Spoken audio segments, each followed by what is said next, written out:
Hello, my name is Kevin Matson, and I'm excited to talk to you about building students. Building students focuses on character ethics or grit within students.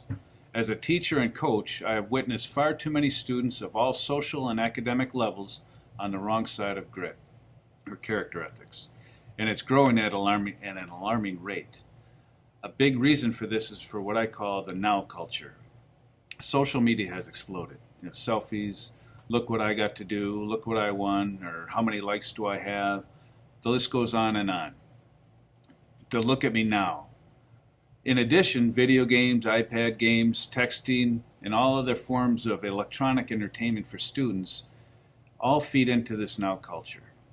With living in a now culture, students look for a quick fix to solve a problem instead of growing through the process. For many students, if they don't get the result they wanted, can't read as fast as their friends, don't make a team, or whatever the situation may be in school or outside of school that don't meet their expectation or society's, they respond with, "I can't." Their effort and attitude are minimal at best unless they can get it fixed now, a quick fix. A quick fix are their external solutions, where they're sitting, or don't like the mornings, don't like the curriculum, or some other external reason. So while some quick fixes may help in the short term, the life-changing solution is grit, a change from within, an internal desire to succeed. Building students is a unique concept I feel extremely passionate about. I left my teaching job to pursue this passion as a career. While I was teaching, I did teach grit, but with the time needed to reach every student and the demands of teachers today, it just wasn't possible. My vision is to be within a classroom setting with the regular education teacher, building a trusting relationship with students. Building trust is more than a student feeling comfortable to come to you with a playground issue. It's really about getting to know them, who they are, what they like at school and outside of school, and what they don't like. It's really about getting to know them deeply. And then, now you can get involved into their world with a caring, genuine interest in what's going on in their life.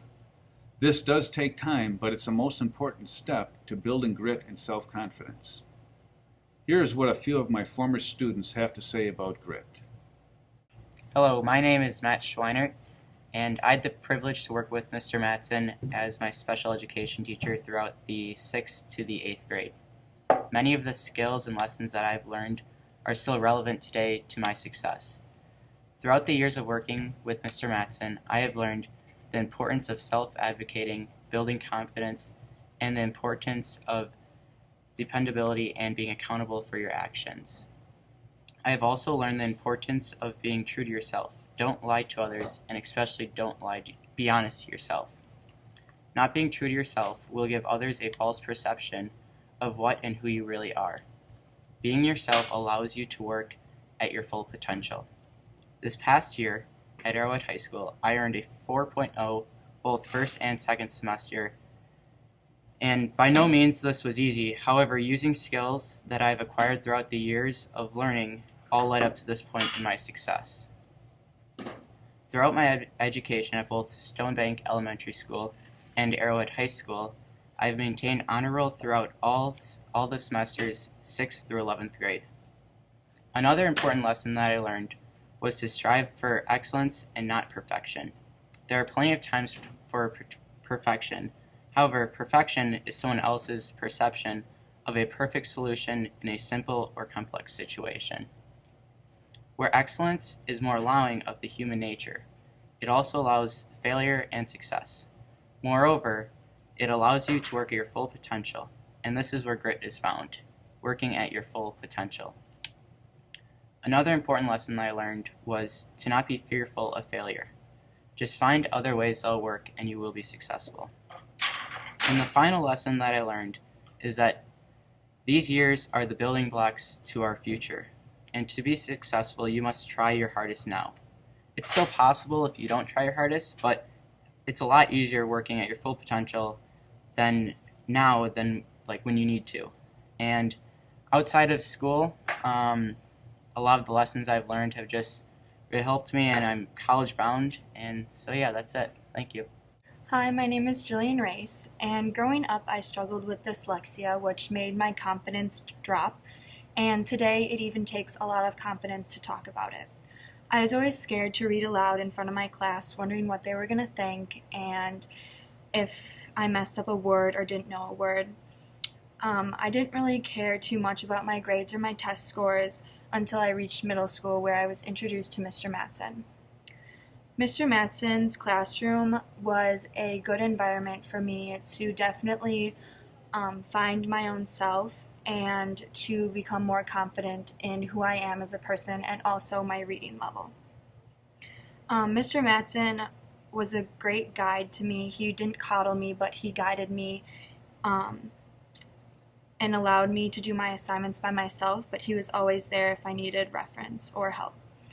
After middle school passed, I attend Arrowhead High School, and I knew Arrowhead was going to be a challenge because of the big school and the big class sizes, but I definitely didn't lose confidence in myself once I got there because Mr. Matson made it easy for me to gain confidence in myself and my reading.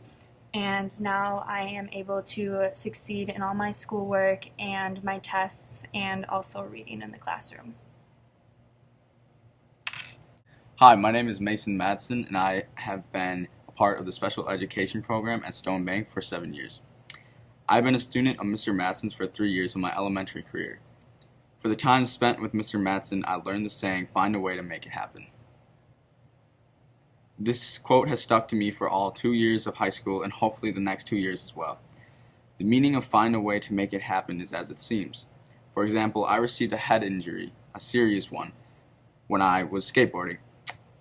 I was in the hospital for about 3 weeks, and after that 3 weeks, I fell far behind in schoolwork. Mr. Manson always told me that I needed to catch up and I had to find a way to make that happen. Because of the time, from that point on, I had to find a way to catch up on everything. Mr. Manson always told me to find a way to make it happen. That same year, I caught up on all my work and succeeded my 8th grade career. And that is all thanks to Mr. Matson. Thank you, Matt, Jillian, and Mason. They are young adults getting ready to move into the next step of their life. And their grit will allow them to pursue a career they want, not what society wants, and I know they'll be successful. Grit is life-changing. When the I can't turns into I can't yet, that's winning. Let's get some more wins.